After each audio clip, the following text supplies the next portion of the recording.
warahmatullahi wabarakatuh. Hai teman-teman, perkenalkan nama saya Amalia Octaviana dari Prodi S1 Akuntansi Fakultas Ekonomi Uniswa. Di sini saya akan menjelaskan tentang jurnal umum, buku besar, dan neraca saldo sebelum penyesuaian. Seri yang pertama yaitu jurnal umum. Jurnal umum sendiri adalah alat pencatat untuk mencatat segala transaksi perusahaan yang telah terjadi dan dimasukkan ke dalam akun-akun tertentu yang jumlah debit dan kreditnya harus sama. Selanjutnya yaitu manfaat jurnal umum. Yang pertama, untuk mengetahui akan timbul pertambahan atau pengurangan di suatu perkiraan.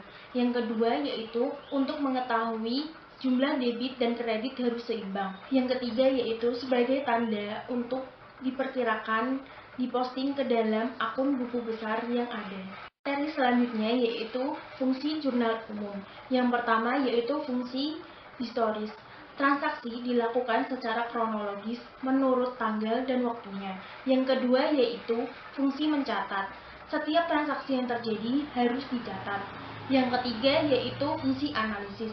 Nama akun dan dimasukkan ke dalam debit atau kredit itu memerlukan segala analisis yang matang untuk menghasilkan debit dan kredit yang jumlahnya sama. Yang keempat yaitu fungsi induktif. Memberikan petunjuk untuk selanjutnya dimasukkan ke dalam buku besar untuk mengecek saldo yang sebenarnya. Yang kelima yaitu fungsi informatif. Fungsi informatif yaitu memberikan informasi terkait dengan transaksi yang terjadi. Materi selanjutnya yaitu akun dan kode akun. Untuk akun yang pertama yaitu akun harta. Untuk kelompok akun harta ini terdapat banyak sekali kelompok akunnya. Contohnya yaitu kas, piutang, perlengkapan, peralatan, dan sewa dibayar di muka. Untuk kode akun ini biasanya dibuat sendiri oleh perusahaan. Untuk kode akun ini tidak ada patokan untuk membagikannya, tetapi biasanya untuk akun harta ini diberikan angka atau huruf yang paling kecil, seperti kas 100, piutang 101, perlengkapan 102, peralatan 103, dan sewa dibayar di muka 104. Atau bisa juga dengan kas 1.0, piutang 1.1, perlengkapan 1.2, peralatan 1.3, dan sewa dibayar di muka 1.4. Akun selanjutnya yaitu hutang atau kewajiban. Untuk kode akun biasanya diberikan dengan angka 2 atau angka setelah akun harta. Untuk kelompok akun hutang, contohnya seperti hutang usaha, utang bank, utang bunga, dan pendapatan diterima di muka. Dengan kode akun masing-masing, 200 untuk utang usaha, 201 untuk utang bank, 202 untuk hutang bunga, dan 203 untuk pendapatan diterima di muka. Pendapatan diterima di muka ini sama hanya dengan hutang usaha. Akun yang ketiga yaitu modal. Modal ini biasanya diberikan kode akun 3 atau setelah angka harta dan kewajiban atau hutang. Untuk kelompok akun modal ini ada modal pemilik, privo pemilik, dividen, dan lain-lain. Untuk contoh kelompok akunnya yaitu modal pemilik dengan kode akun 300 dan privo pemilik dengan kode akun 301. Selanjutnya yaitu akun pendapatan. Akun pendapatan ini biasanya diberikan nomor akun 4 atau angka setelah akun harta, hutang atau kewajiban, dan modal. Untuk contoh kelompok akunnya yaitu ada pendapatan jasa dan pendapatan bunga. Dengan masing-masing kodenya yaitu 400 untuk pendapatan jasa dan 401 untuk pendapatan bunga. Selanjutnya yaitu akun biaya. Akun biaya ini biasanya diberikan nomor akun yang paling akhir, yaitu setelah harta, utang atau kewajiban, modal, dan pendapatan. Biasanya akun biaya ini diberikan dengan kode 5 dan contoh kelompok akunnya yaitu biaya gaji karyawan, biaya rekening air, listrik, dan telepon, biaya perlengkapan, dan biaya lain-lainnya. Untuk kodenya yaitu 500 untuk biaya gaji karyawan, 501 untuk biaya rekening air, listrik, dan telepon, dan 502 untuk biaya perlengkapan. Semua akun ini diberikan kode sesuai dengan perusahaan itu sendiri. Jadi tidak ada patokan untuk memberikan kode akun. Tetapi biasanya harta diberikan dengan nomor akun yang paling kecil. Materi selanjutnya yaitu mekanisme debit dan kredit. Nah, untuk mekanisme debit dan kredit ini sangat penting untuk membuat jurnal umum. Nah, untuk mekanisme debit dan kredit, yang pertama ada akun harta. Jika bertambah berada di debit dan jika berkurang berada di kredit dengan saldo normal harta yaitu debit. Akun yang kedua yaitu kewajiban atau utang dengan bertambah di kredit dan berkurang di debit dengan saldo normalnya yaitu di kredit. Akun yang ketiga yaitu modal. Modal ini jika bertambah di kredit dan jika berkurang di kredit dengan saldo normalnya berada di kredit. Yang keempat yaitu akun pendapatan. Pendapatan ini jika bertambah di kredit dan jika berkurang berada di debit dengan saldo normal yaitu kredit. Untuk akun yang terakhir yaitu akun biaya. Akun biaya ini jika bertambah di debit dan jika berkurang di kredit dengan saldo normalnya yaitu debit. Nah, untuk materi selanjutnya yaitu mekanisme debit dan kredit. Nah, untuk penulisan ini tidak boleh sembarangan karena telah ada mekanismenya atau patokannya. Yang pertama yaitu untuk akun debit. Untuk akun debit ini harus menjorok ke lebih kiri daripada akun kreditnya. Untuk akun kredit itu harus menjorok ke lebih ke kanan. Nah, untuk penulisannya ini tidak boleh salah dan tidak boleh terbalik antara debit dan kredit. Ini merupakan contoh dari jurnal umum atau contoh dari tabel jurnal umum. Yang pertama yaitu harus dituliskan kopnya terlebih dahulu. Kopnya ini berisi tentang nama perusahaan, lalu jurnal umum, dan periode yang bersangkutan. Contohnya seperti PT Andalas, jurnal umum, periode 31 Desember 2019. Nah, untuk komponennya yaitu ada tanggal, akun, ref, debit, dan kredit. Untuk tanggal ini diisikan sesuai dengan transaksi yang terjadi. Untuk akunnya juga diisikan sesuai dengan akun yang muncul dalam tanggal transaksi tersebut. Untuk ref ini diisikan jika akun-akun tersebut sudah dipindahkan di dalam buku besar. Untuk jumlahnya itu harus sama. Jika berbeda, itu pasti terdapat kesalahan dalam menganalisis pertambahan atau pengurangan debit dan kreditnya, dan analisis akunnya. Buku besar adalah kumpulan akun-akun yang berisi tentang transaksi keuangan yang selanjutnya sebagai pedoman untuk membuat neraca saldo sebelum penyesuaian. Selanjutnya yaitu penggolongan akun dalam buku besar. Terdapat dua golongan akun yang akan muncul di dalam buku besar. Yang pertama yaitu akun real. Akun real ini berisi akun-akun harta, kewajiban atau hutang, dan modal. Dan yang kedua yaitu akun nominal. Akun nominal ini berisi pendapatan dan biaya-biaya. Untuk akun nominal ini akan melebur dalam laporan laba rugi, dan akun nominal ini tidak terdapat saldo awalnya. Yang terdapat saldo awal yaitu hanya akun-akun real, yaitu harta, kewajiban, dan modal. Selanjutnya yaitu ada bentuk-bentuk buku besar. Bentuk buku besar terbagi menjadi 4. Yang pertama yaitu bentuk T, yang kedua bentuk 2 kolom, yang ketiga bentuk 3 kolom, dan yang keempat merupakan bentuk 4 kolom. Nah, ini contoh bentuk T dan bentuk 2 kolom. Untuk komponen bentuk T yaitu ada debit dan kredit serta nama akun. Dan untuk yang 2 kolom, komponennya ada tanggal keterangan ref debit dan tanggal keterangan ref kredit. Untuk tanggal ini diisikan sesuai dengan akun dan transaksi yang ada. Untuk keterangan boleh ditulis ataupun boleh tidak ditulis. Untuk ref ini kita isikan jurnal umum halaman 1 atau sesuai jurnal yang kalian buat. Contohnya seperti pada tanggal 1 Desember itu berada di jurnal umum halaman 1. Berarti refnya itu JU.1. Contohnya lagi Jika tanggal 15 itu terdapat pada halaman 2 atau JU halaman 2, maka untuk ref kita isikan JU.2. Nah, ini merupakan bentuk buku besar 3 kolom dan 4 kolom. Komponen untuk buku besar 3 kolom yaitu ada nama akun dan nomor akun. Selanjutnya yaitu ada tanggal, keterangan, ref, debit, kredit, saldo, D atau K. D atau K ini bermaksud untuk mengetahui saldo itu debit ataupun kredit. Untuk buku besar 4 kolom, komponennya ada nama akun, nomor akun, tanggal, keterangan, ref, debit, kredit, saldo, dan bawahnya ada debit dan kredit. Selanjutnya yaitu neraca saldo. Neraca saldo adalah daftar jenis akun beserta saldo total dengan kode akun yang bersumber dari buku besar. Untuk bentuk neraca saldo itu ada dua, Staffel dan Secontro. Ini merupakan contoh dari Staffel. Staffel ini komponennya ada nomor akun, saldo debit, dan saldo kredit. Untuk kop, jangan sampai lupa ditulis. Untuk saldo tetap harus sama ya, antara debit dan kredit.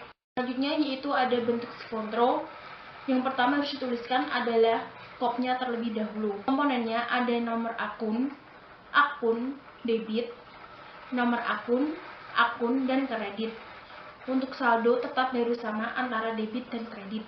Pembeda antara Staffel dan Secontro ini berada dalam letak saldonya. Untuk Staffel, saldonya ini berada di atas bawah.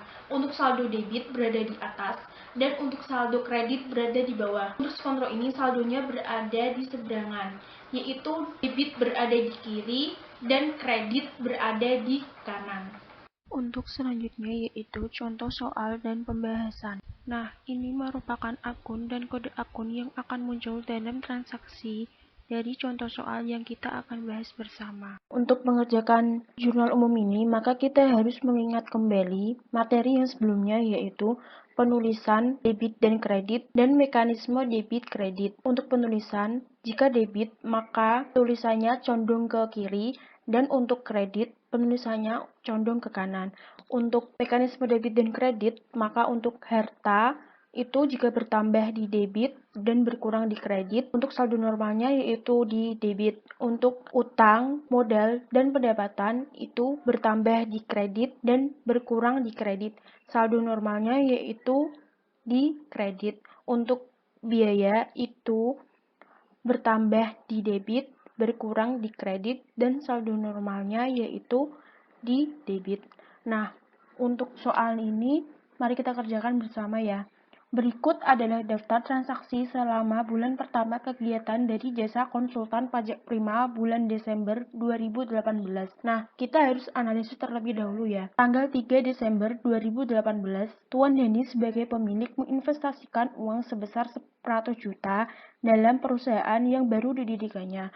Maka akun yang muncul yaitu kas. Kas jika bertambah berada di debit yaitu sebesar 100 juta. Nah, untuk penulisannya seperti ini ya. Debit lebih menjorok ke kiri. Nah, untuk kreditnya yaitu modal Tuan Dandi sebesar 100 juta. Nah, seperti ini penulisannya. Untuk ref kita tidak usah diisikan terlebih dahulu ya, karena ini nanti akan dibuat setelah jurnal umum ini. Untuk transaksi yang kedua yaitu pada tanggal 4 Desember 2018 membayar sewa kantor untuk 1 tahun ke depan sebesar 15 juta. Berarti akun yang muncul yaitu sewa bayar di muka sebesar 15 juta dan kas berkurang berarti di kredit sebesar 15 juta. Untuk transaksi yang ketiga yaitu tanggal 5 Desember 2018 dibeli perlengkapan kantor seharga 10 juta secara kredit. Maka yang muncul akunnya yaitu perlengkapan sebesar 10 juta dan utang usaha karena dibeli secara kredit sebesar 10 juta. Nah, transaksi yang selanjutnya yaitu pada tanggal 6 Desember 2018 dibeli peralatan kantor seharga 15 juta dibayar tunai. Berarti akun yang muncul yaitu peralatan di debit sebesar 15 juta dan kas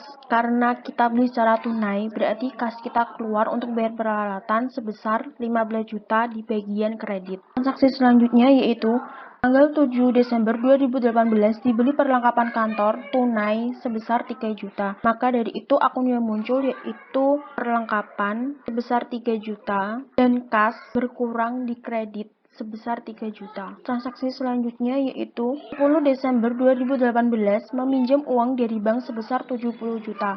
Berarti akun yang muncul yaitu kas 70 juta dan utang bank sebesar 70 juta. Nah, untuk transaksi selanjutnya yaitu tanggal 11 Desember 2018 dibayar rekening air, listrik, dan telepon sebesar 500.000. Berarti akun yang muncul yaitu untuk di kredit berarti kas, yaitu kita keluar uang untuk membayar biaya rekening air, listrik, dan telepon sebesar 500.000. Transaksi selanjutnya yaitu menerima pembayaran atas jasa yang dilakukan oleh jasa konsultan pajak prima sebesar 29 juta. Akun yang muncul yaitu kas di debit sebesar 29 juta dan pendapatan jasa di kredit sebesar 29 juta. Pada tanggal 17 Desember 2018, Tuan Hendi membayar 3 pegawainya per pegawai 2 juta. Maka dari itu, kita harus mengalihkannya terlebih dahulu. Jika ada tanda seperti ini, maka kita harus mengalihkannya terlebih dahulu. Berarti 2 juta dikali 3, yaitu kita peroleh 6 juta. Berarti akun yang muncul yaitu biaya gaji pegawai besar 6 juta dan kas di kredit besar 6 juta. Transaksi selanjutnya yaitu diselesaikan pekerjaan jasa sebesar 3.500.000 dan pembayaran akan diterima 1 bulan kemudian. Berarti ini kita telah menyelesaikan pekerjaan jasa, tetapi kita belum mendapatkan bayarannya. Nah, untuk akun yang muncul yaitu piutang berada di debit sebesar 3.500.000 dan pendapatan jasa di kredit sebesar 3.500.000. Transaksi selanjutnya yaitu Tuan Hendi mengambil uang untuk keperluan pribadinya sebesar 3 juta. Maka akun yang muncul yaitu Tuan Hendi sebesar 3 juta di debit dan kas berkurang di kredit sebesar 3 juta. Untuk transaksi yang selanjutnya yaitu pada tanggal 21 Desember 2018 dibayar hutang usaha pada tanggal 5 Desember 2018 sebesar 7 juta. Berarti ini hutang usaha kita berkurang karena kita telah bayarnya. Berarti akun yang muncul yaitu utang usaha berkurang di debit sebesar 7 juta. Dan kas kita berkurang karena membayar utang pada tanggal 5 Desember 2018 sebesar 7 juta yang berada di kredit. Transaksi selanjutnya yaitu diselesaikan pekerjaan jasa dengan pembayaran dilakukan 10 hari ke depan sebesar 5 juta.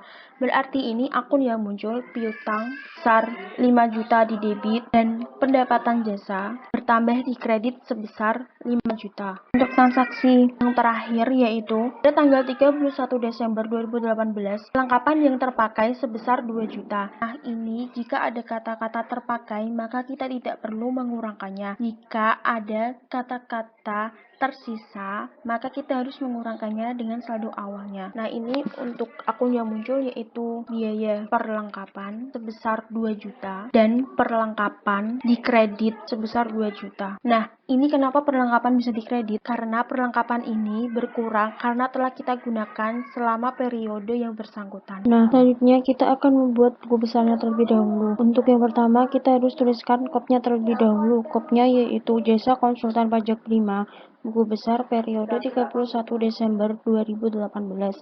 Kemudian kita tuliskan nama akunnya yaitu kas dan nomor akunnya yaitu nomor 100. Kemudian komponennya ada tanggal, keterangan, ref, debit, kredit, saldo, debit, dan kredit. Nah, selanjutnya kita harus mencari transaksi yang berhubungan dengan akun kas, yaitu pada tanggal 3. Kita tulis tanggalnya terlebih dahulu. Nah, untuk keterangannya yaitu akun pembaliknya atau akun kebalikannya, yaitu di sini debitnya di kas.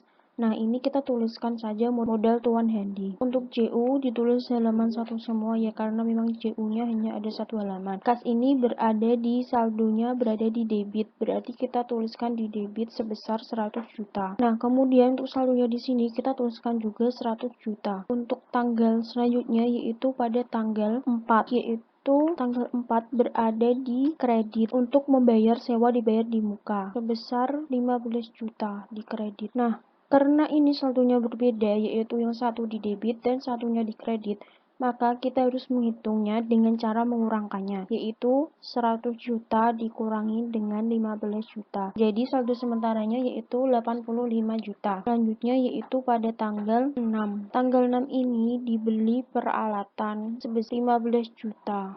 Berarti saldonya dikredit ya. Nah, ini karena sama dikredit lagi, maka kita harus kurangkan terlebih dahulu. Nah, ketemu ini saldo sementaranya. Kemudian di tanggal 7 dibeli perlengkapan sebesar 3 juta dikredit. Tasnya itu dikredit karena untuk dibeli perlengkapan. Nah, ini kita kurangkan lagi ya, karena memang saldonya yang satu di debit dan yang satu dikredit. Maka kita kurangkan lagi. Selanjutnya kita cari lagi yang berhubungan dengan kas. Ini tanggal 10, dia meminjam uang dari bank. Berarti kasnya ini bertambah. Untuk keterangannya yaitu utang bank ini bertambah sebesar 70 juta. Ini karena dia di debit dan dia juga di debit, maka ini akan kita tambahkan atau kita jumlahkan ya. Berarti 67 juta ini kita tambahkan dengan 70 juta. Nah, kemudian kita cari lagi yang berhubungan dengan kas. Tanggal 11 ini untuk membayar biaya rekening air, listrik, dan telepon. Nah, ini berarti dia keluar sebesar, kas keluar ini sebesar 500.000. Berarti ini di kredit.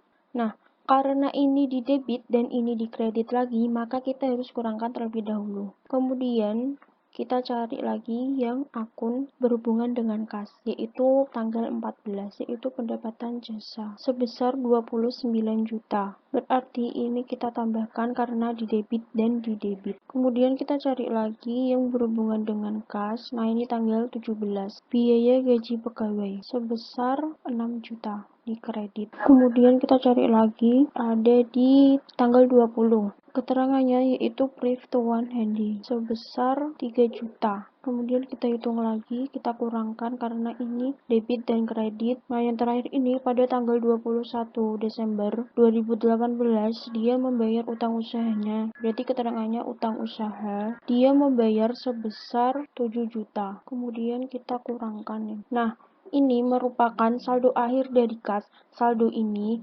itu yang akan dimasukkan ke dalam neraca saldo selanjutnya. Untuk akun-akun yang lain perhitungannya sama seperti akun kas, yaitu bila debit dan debit ditambah, dan bila kredit dan kredit ditambah, dan apabila debit bertemu kredit atau kredit bertemu kredit, maka harus diselisihkan terlebih dahulu untuk mendapat saldonya.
Ini merupakan buku besar dari beberapa akun yang muncul, yaitu ada kas dan saldo akhir 149.500.000, piutang 8 juta, perlengkapan 11 juta, peralatan 15 juta, sewa dibayar di muka 15 juta, private one handy 3 juta, biaya rekening air, listrik, dan telepon sebesar 500.000, biaya gaji pegawai 6 juta, dan biaya perlengkapan 2 juta.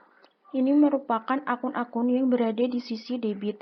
Sedangkan untuk akun-akun yang berada di sisi kredit yaitu ada utang usaha dengan saldo akhir 3 juta, utang bank dengan saldo akhir 70 juta, modal tuan handy dengan saldo akhir 100 juta, pendapatan jasa dengan saldo akhir 37.500.000. Kemudian yang kita lakukan yaitu membuat neraca saldonya. Untuk membuat neraca saldo, maka harus dibuat kopnya terlebih dahulu ya. Untuk akun yang muncul, akun di debit ada kas, piutang, perlengkapan, peralatan, sewa dibayar di muka, perifotoan handy, biaya rekening air, listrik, dan telepon, biaya gaji pegawai, dan biaya perlengkapan. Untuk nomor akun, kita bisa ambil dari buku besarnya. Untuk saldo, kita bisa kopikan ya, sama dengan kita cari saldo akhirnya yang lalu kita enter saja, dan kita cari saldo-saldo akhir yang sesuai dengan akunnya.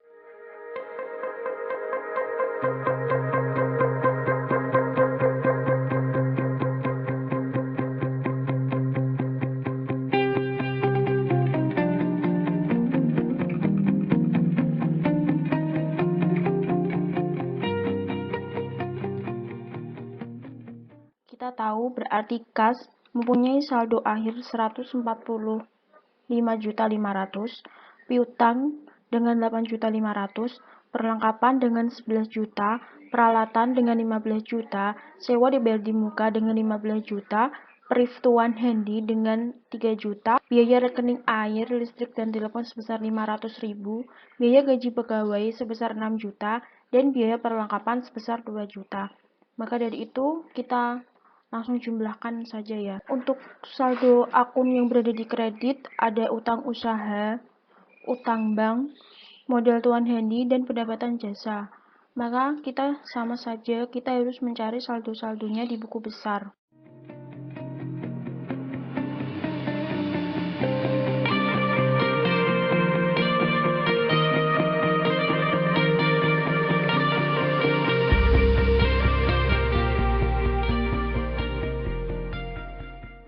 Nah, ini telah kita ketahui bahwa utang usaha saldonya yaitu 3 juta, utang bank dengan saldo 70 juta, dan modal tuan handy dengan saldo 100 juta, dan pendapatan jasa dengan saldo 37.500.000. Maka dari itu kita harus jumlahkan terlebih dahulu untuk melihat hasilnya. Nah, untuk hasil antara debit dan kredit itu harus sama ya. Nah, ini sudah kita peroleh bahwa saldo di debit sebesar 210.500.000, saldo di kredit sebesar 210.500.000. Kemudian kita membuat tabelnya ya, biar lebih rapi. Ini sudah kita dapat ya. Nah, ini merupakan langkah terakhir dalam pembuatan jurnal umum, yaitu memasukkan ref-nya. Nah, ref ini kita dapat dari akun-akun yang ada di dalam buku besar. Pemasukan ref ini sesuai dengan akunnya dan kode akunnya. Seperti kas. Kas ini berada pada nomor akun 100, maka refnya ini kita tuliskan 100. Modal tuan handy. Nah, modal ini berada di nomor akun 300, maka kita tuliskan 300. Nah, untuk seterusnya penulisannya tetap sama, yaitu sesuai dengan nama akun dan nomor akunnya.